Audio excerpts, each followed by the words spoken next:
Salam Patriot di Suara Patriot bersama Chandra Tua. Di edisi yang kali ini kita angkat Tan Malaka, Soekarno, dan utopia yang hampir menelan Indonesia. Saudaraku setanah air, Indonesia adalah bangsa besar dengan sejarah besar. Namun ada satu bab dalam sejarah kita yang selalu disamarkan, ditutupi, dipoles, disensor.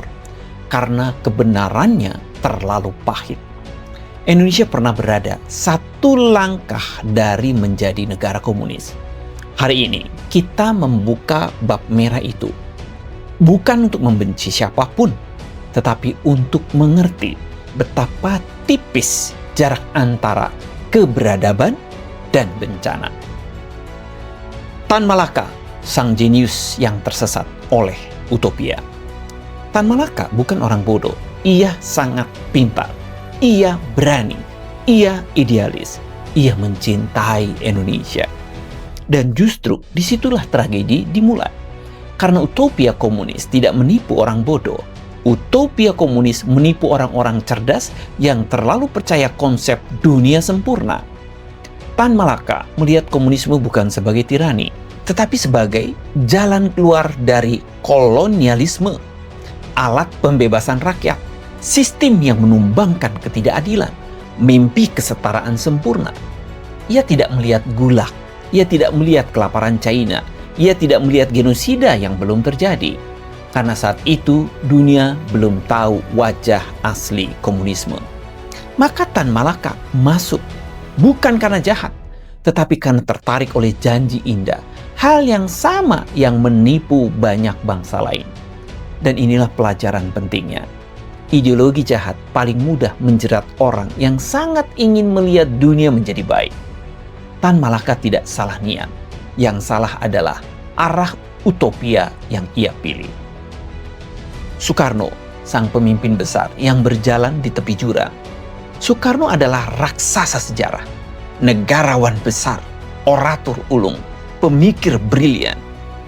Namun bahkan seorang Soekarno pun tidak kebal terhadap pesona haus keadilan ala komunisme.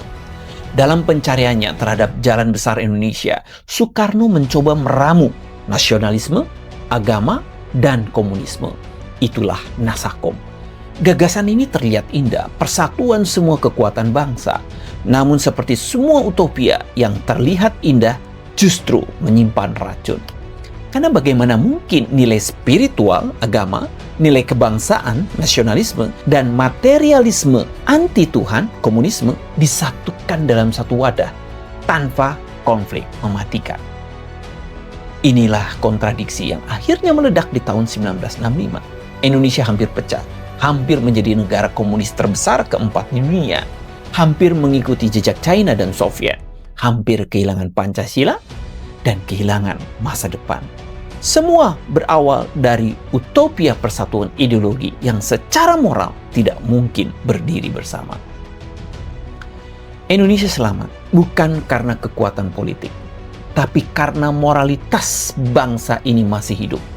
Ini fakta yang jarang disampaikan. Jika bangsa Indonesia saat itu tidak memiliki kekuatan nilai keluarga, akar religius yang dalam, iman dan etika tradisi Nusantara, kesetiaan terhadap Tuhan, maka Indonesia sudah jatuh menjadi negara komunis. Perhatikan, China jatuh karena spiritualitas dihancurkan. Kamboja jatuh karena nilai moral disapu bersih. Korea jatuh karena Tuhan dilarang masuk.